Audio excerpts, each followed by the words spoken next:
paz, irmãos. Nós agradecemos por você estar acessando este canal. Que Deus ajude, abençoe a sua vida, nossas vidas nesse tempo de pandemia. Nosso devocional hoje, irmãos, vai nos falar sobre uma exortação que nosso Senhor Jesus Cristo nos dá. E a pergunta inicial que eu faço a todos nós, inclusive a minha, é essa: você está tentando o Senhor teu Deus? A nossa reflexão hoje vai se basear em Mateus capítulo 4, versículo 5, que diz assim: Então o diabo levou Jesus à cidade santa, colocou-o sobre o pináculo do templo e lhe disse: Se és o Filho de Deus, atira-te abaixo, porque está escrito: Aos seus anjos ordenará o teu respeito que te guardem, e eles te sustentarão nas suas mãos, para não tropeçares em alguma pedra. Respondeu-lhe Jesus: Também está escrito: Não tentarás o Senhor teu Deus. Aqui nós temos uma das 3 tentações de Jesus. E essa tentação de Jesus, o seu âmago, a sua interpretação é a seguinte: o inimigo ele queria que Jesus ele se colocasse em uma situação de risco para tentar a Deus. E o que é, irmãos, nos colocarmos em uma situação de risco? Nos colocarmos em uma situação onde nós estamos correndo um risco de um dano físico ou de um dano espiritual. Se eu, por exemplo, for pegar um fio elétrico, eu estou me pondo numa situação de risco, ou andar perto de cachorros valentes, ou entrar em locais perigosos. Então essa tentação sobre Jesus, ela diz respeito a isso. E nós temos, irmãos, hoje nesse devocional, 2 tipos de situação de risco que nós estamos enfrentando hoje em virtude da epidemia do coronavírus, em virtude do isolamento social, da pressão que nós estamos sofrendo com essas mudanças que aconteceram. E a advertência do nosso Deus é para que nós não nos coloquemos numa situação de risco. Por exemplo, nós temos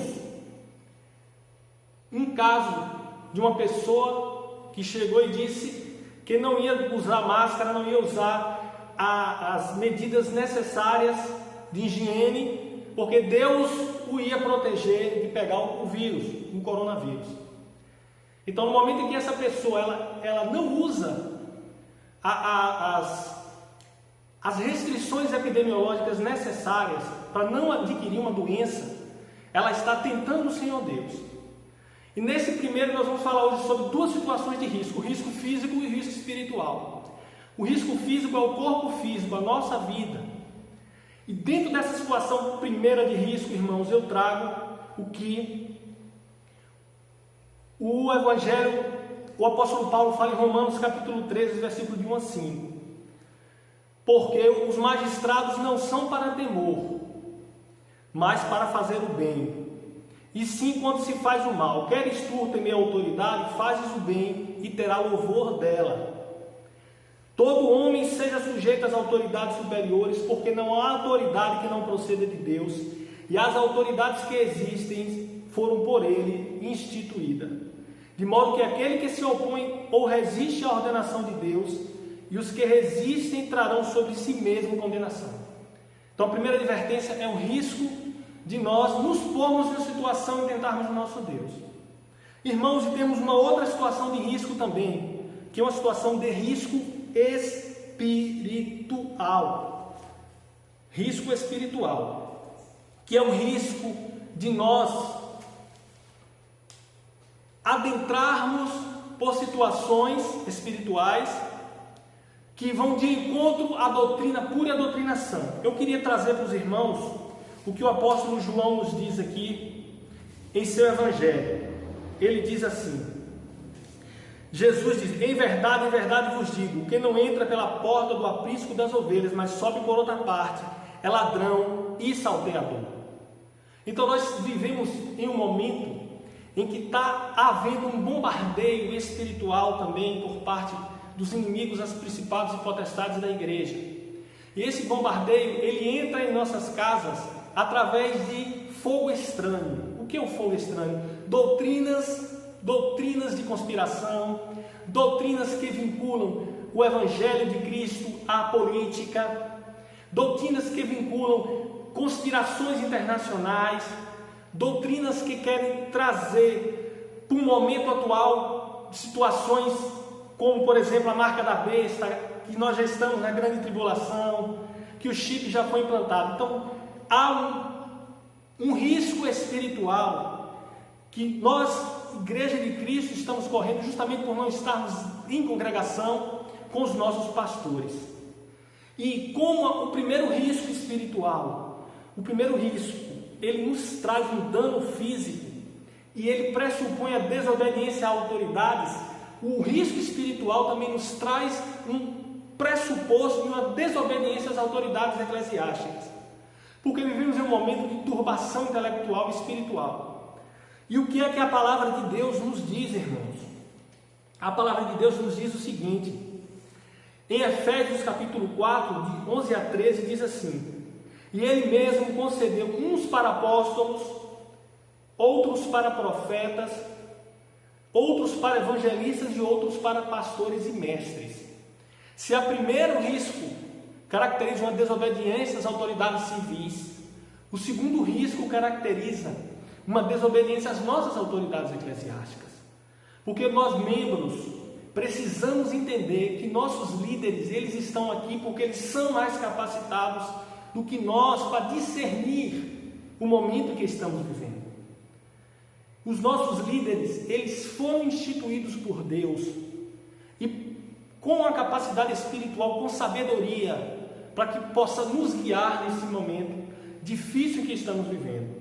Então, no momento em que eu não busco as minhas lideranças, eu não busco estar uníssono com o que na nossa igreja traz, a Igreja Presbiteriana do Brasil, com a sã doutrina, eu estou correndo um risco espiritual, um risco tremendo de descambar por uma heresia, descambar por uma teoria conspiratória e se opor à estrutura do aprisco das ovelhas, que é a Igreja Presbiteriana do Brasil, a Igreja Reformada do Brasil. Nós temos mestres, irmãos, nós temos pastores, temos presbíteros que são mais capacitados que nós para nos guiar, nos orientar nesse momento difícil no que diz respeito às questões teológicas. Nós temos pessoas também no nosso país, como o reverendo Hernandes Dias Lopes, como, por exemplo, o Augusto Nicodemos, como outros pregadores cheios do Espírito Santo, que são mestres dados à igreja, para que nós possamos ser guiados nesse momento. E finalizando esse devocional, eu queria apenas dizer das consequências de nós desobedecermos às autoridades civis e de nós desobedecermos às nossas autoridades eclesiásticas. Primeiro, você não vai tentar a Deus obedecendo às autoridades civis. Se você obedecer às autoridades civis e buscar, você não vai disseminar o vírus e contribuir para a morte de pessoas. Você pode não obedecer às políticas sanitárias e você contribuir para a morte de muitas pessoas, a disseminação do vírus, e consequentemente você vai dar um mau testemunho do Evangelho de Cristo. E você pode pegar o vírus e morrer. Então, irmãos, que possamos estar firmes em nome de Jesus, buscando nossos líderes, buscando a estrutura do aprisco das ovelhas, que é a nossa instituição, a qual Deus os concedeu para nos guiar e estarmos uníssonos em nome de Jesus na caminhada por esses momentos difíceis que estamos passando.